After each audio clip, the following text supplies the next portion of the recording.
From the world of AV programming and control with James King, I'm Steve Greenblatt, and this is Ask the Programmer. James, how are you today? I'm looking forward to another episode and an opportunity for us to talk about another topic that's relevant to our AV programmer community. Yeah, I'm doing good, Steve. Yeah, I'm looking forward to this topic, and it's definitely think it's going to be a good one. And how are you doing? Doing pretty well. It's spring is coming. We're in 2025 in recording in April, and it's always nice to see that on the horizon. And looking forward to seeing everybody at InfoComm. So that's kind of starting to creep up on us very quickly. We're under 2 months, I think. So Yeah, for no, it's weather here is turning. It's getting hot, but it's up and down, of course. Absolutely, yeah. The West Coast, at least the Southwest, has gotten quite hot. We're still between winter and spring at the moment. But for today, we came up with the topic of talking about centralized versus dedicated control, and we could also expand that a little bit into just equipment that's either uh, dedicated to a space or centralized. And what we mean by that too is having the processor that is associated with the room, but if we're talking about equipment that would actually be located in the room. So a little bit of a change there. You could still have dedicated processors that are centrally located if you wanted to. So we're to want to differentiate a little bit in what we're talking about. But I've come across this quite a bit throughout my career, and it's interesting because I think that um, there was a time where people were trying to save money, and they were saying, "Hey, these control processors, they have a lot of power, and they could do a lot of things, and some of them can contain multiple programs. Why do I need to buy one for each room, especially when I'm only using so much? And it seems overkill. So why don't we design our system maybe a processor per floor or a processor per area and stuff like that?" And it opens up an interesting discussion because it does impact how a programmer approaches their code.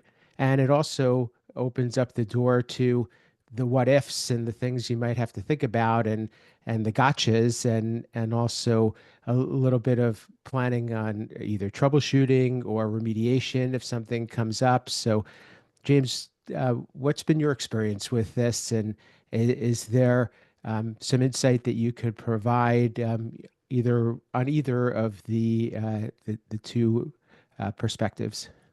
Yeah, see, this is a great question, great topic, because I actually a couple years ago went through a thought exercise on this because previous where I was, I we had the equipment in the lectern, nowhere near some other schools. Even where I'm currently, we have a lot more equipment in our lecterns than I did at my old job. And even then I was like, can I get it down to even less equipment here? Um, and I really went through that whole with the code processing, equipment relocation. I was like, can we leverage our IDFs? IT folks, we love our IDFs. Put equipment in a closet, we can control, limit access, um, less likely of equipment getting tampered. You can, cheaper, look at the money, you can scale it. So there's a lot of pros, but then I also start weighing the cons, especially in higher ed here. For example, if we do a central processor, even we do, say, an area that covers 5 rooms, you know, that processor goes down, you have 5 rooms down. Where if you had a processor for each room, if a processor goes down, you have only one room impacted. And you're more likely to be able to move folks from one room than move 5 rooms. So it definitely a lot of pros and cons away. It does simplify your equipment. It does simplify your troubleshooting because you have one central location. If you do everything, you don't have people tampering. if you have everything in a controlled IDF. I mean, even our lecterns in higher ed, they're locked, they're um, limited access, but people tinker and they can reach in and try to eat. You'll be surprised what people can do, even with a locked cabinet. They'll find some way to get in there and unplug a cable or things like that. Um, and I don't mean to say that they're doing it maliciously. They're doing it because something's not working for them and they feel they need to go about it, which is a whole different topic. Uh, but yeah, the getting things out of the classrooms has been a thought process of mine for many years. I have weighed the pros and cons, like how to really limit what equipment we have there so that, simple for the user, simple for the techs. And if, even my big exercise was with amplifiers. All right.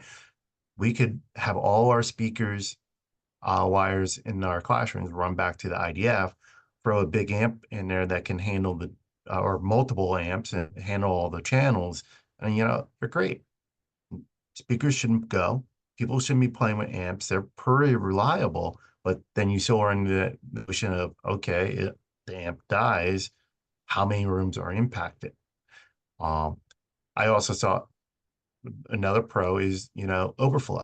If you had all the equipment in a central IDF, um, even if you're not using AV over IP, which is again a whole nother topic, but you have all your equipment centralized, you can start linking and you can build combination of saying, oh, I need to bridge these rooms together for audio and video for overflow.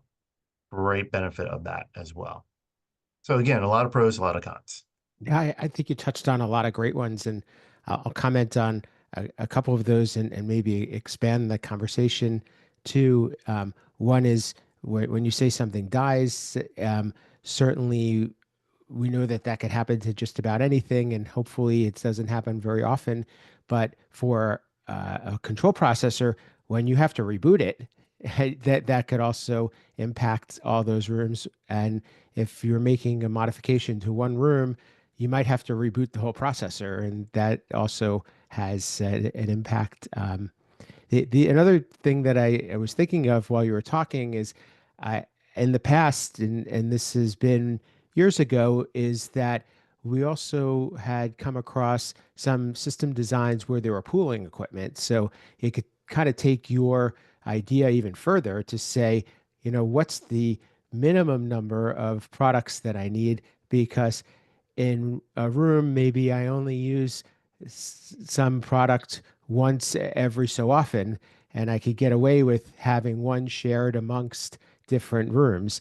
And then, which makes it the centralized approach very powerful. And then it just becomes a coding exercise or a management exercise as to how to assign a certain product to a room and so forth. And programmers can easily do that as long as they know what the rules are.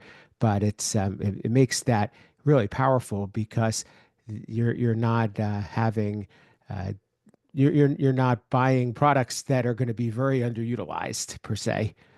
Yeah, that's a great point there, Steve.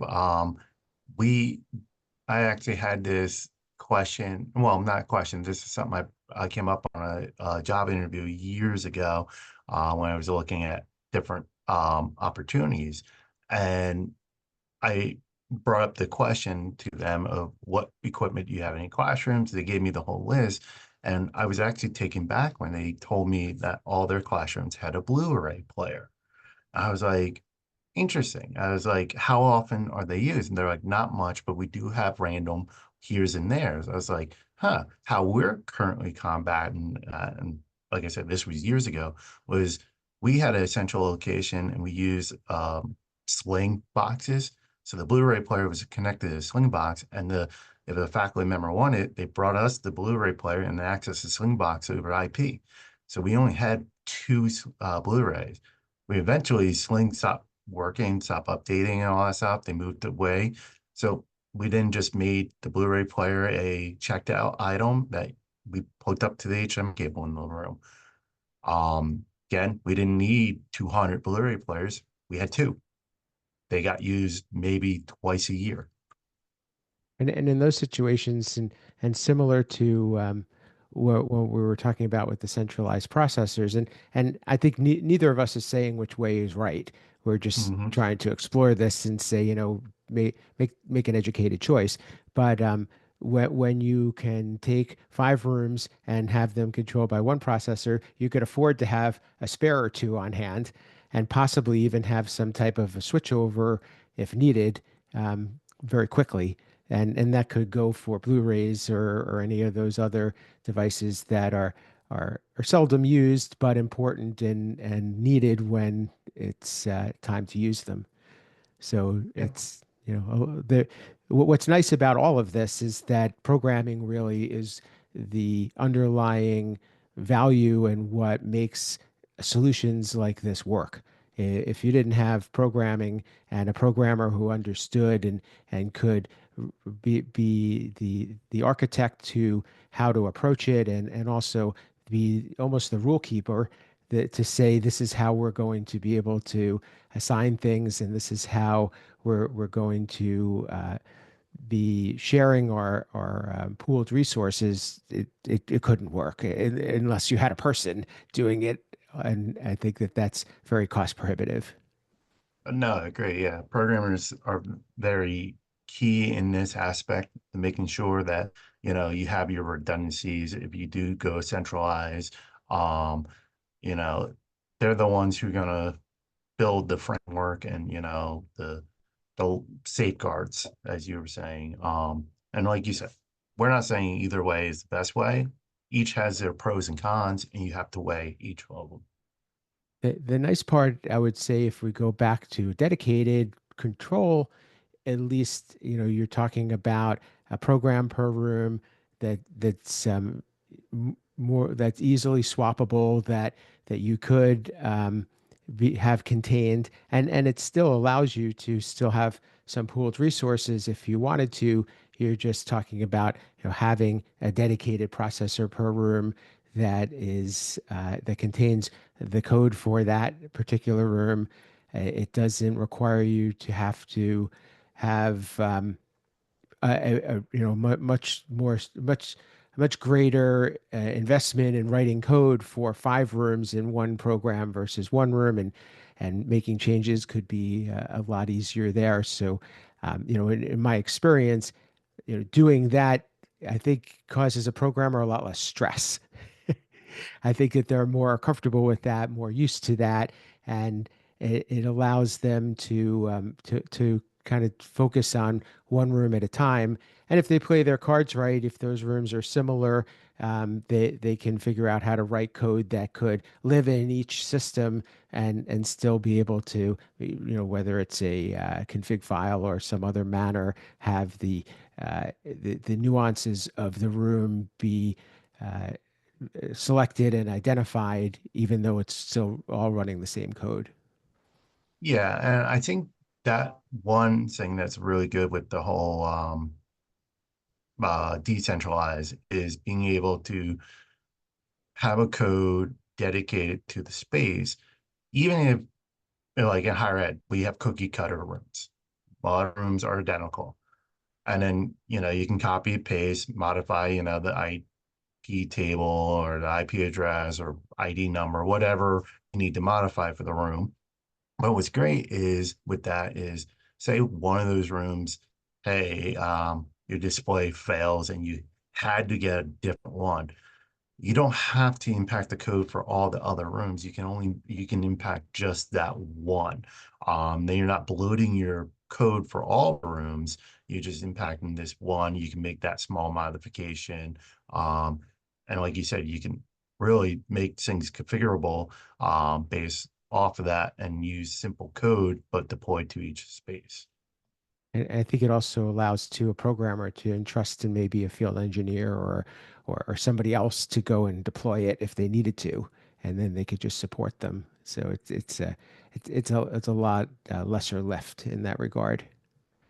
Um, I'm curious to hear what our audience thinks about this, because for me, it's been a topic that's really existed for quite some time, and has been part of programming for I would say since almost since programming began in the AV industry, and a lot of times the designers don't understand the implications of programming, and I think that that's something where our audience and those out there who are doing programming could be a little bit more vocal. Hopefully, they get a seat at the table, as we always say, and allow them to discuss what they've experienced or what should be considered when making a choice, mostly to go to centralized, because I would say by default we do the dedicated stuff. Any additional thoughts there, James?